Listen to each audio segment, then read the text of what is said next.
Motif tukang ojek merekayasa jadi korban begal di Liku 9 Bengkulu, takut dimarahi istri motor hilang. Motif Sahil Hamzah, 58, warga Kelurahan Talang Benih Kecamatan Curug Kabupaten Renjang Lebong Provinsi Bengkulu merekayasa jadi korban begal di Liku 9 Bengkulu pada Jumat tanggal 19 Juli tahun 2024 malam. Pria yang sehari-hari bekerja sebagai tukang ojek nekat mengarang cerita sebagai korban begal karena takut dimarahi sang istri. Saat di Mapolres Kepahyang, Sahil menangis dan meminta maaf setelah kebohongannya terungkap.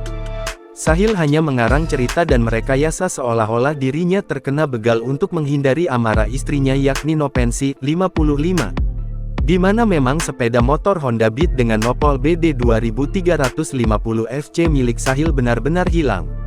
Namun bukan karena dibegal melainkan karena dibawa lari oleh orang tak dikenal. Sepeda motor tersebut dipinjam seseorang yang mengaku bernama Riko dan sampai saat ini tidak dikembalikan. Saya takut dimarahi istri, karena sepeda motor hilang, jadi saya kepikiran mengaku menjadi korban begal, ungkap Sahil. Tukang ojek itu takut dimarahi istrinya sendiri dan bahkan takut untuk pulang ke rumahnya. Sehingga muncullah ide dengan mengaku menjadi korban pembegalan. Untuk meyakinkan istrinya, Sahil bahkan menyewa orang untuk merobek baju yang dipakainya dengan pisau. Bahkan sampai melukai kakinya sendiri agar sang istri yakin bahwa dirinya menjadi korban begal. Saya minta maaf dan saya sampaikan bahwa aksi pembegalan itu bohong, ucap Sahil.